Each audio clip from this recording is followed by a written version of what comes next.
Hi friends, இது வந்து பார்த்திங்கன்னா கார்த்திகை தீபத்தன்னைக்கு எடுத்த வீடியோ தான்.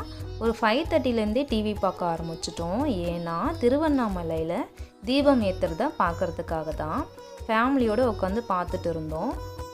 எப்போவுமே பார்த்திங்கன்னா வருஷம் வந்து கார்த்திகை தீபத்துக்கு விரதம் இருப்பேன். ஆனால் இந்த வருஷம் வந்து கொஞ்சம் ஹெல்த் இஷ்யூ இருக்கிறதுனால விரதம் இருக்க முடியல.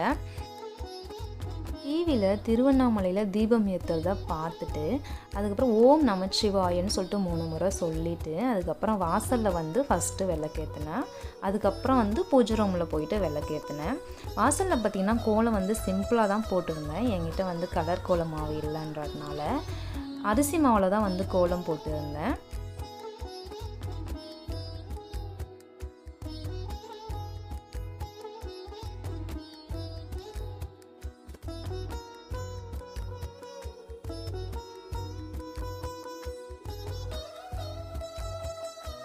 நான் வந்து ஒரு 5:30க்கெலாம் வந்து விளக்குலாம் வந்து எண்ணெய் ஊற்றி திரியெலாம் போட்டு எல்லாமே ரெடி பண்ணி வச்சுட்டேன்.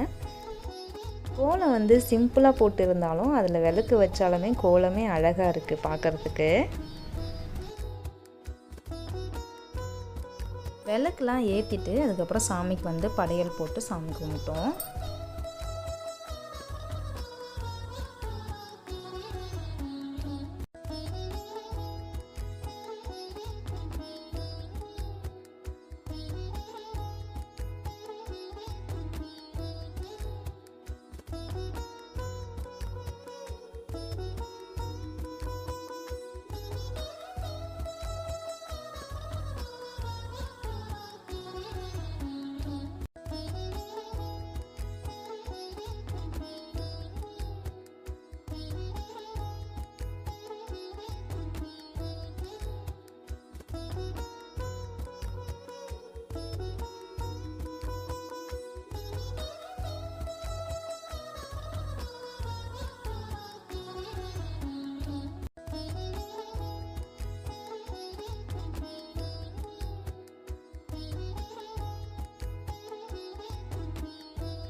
சாமி கும்பிட்டுட்டு சாப்பிட்டுட்டு அதுக்கப்புறம் பார்த்திங்கன்னா வாசலில் பால்கனிலாம் வந்து விளக்கு வைக்க ஸ்டார்ட் பண்ணிட்டோம்.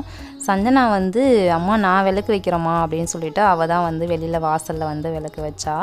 அவள் விளக்கு வைக்கிறத பார்த்தவொடனே ரித்தீஷ் வந்து அம்மா நானும் விளக்கு வைக்க போகிறோம்மா அப்படின்னு சொல்லிட்டு கேட்டான். சரி அவங்க கையிலையும் ஒரு விளக்கு வந்து கொடுத்து அதுக்கப்புறம் அவன் வந்து பால்கனியில் வச்சான். 2 பேரும் வந்து இது மாதிரி மாற்றி மாற்றி வச்சாங்க.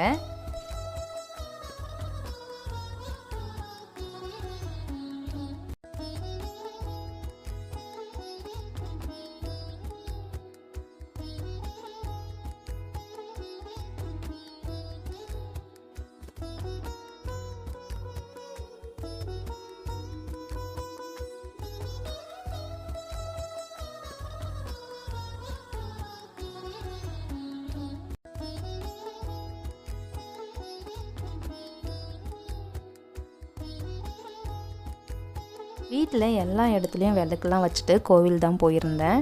விநாயகர் கோயிலுக்கு போயிட்டு அங்கே விளக்கு போட்டுட்டு அதுக்கப்புறம் பொன்னியம்மன் கோயிலுக்கும் போயிட்டு அங்கேயும் விளக்கு போட்டுட்டு சாமி கும்பிட்டு வந்தேன். கார்த்திகை தீபம் எங்களுக்கு ரொம்ப நல்லாவே போச்சு. உங்களுக்கு எப்படி போச்சுன்னு சொல்லுங்கள். தேங்க்யூ.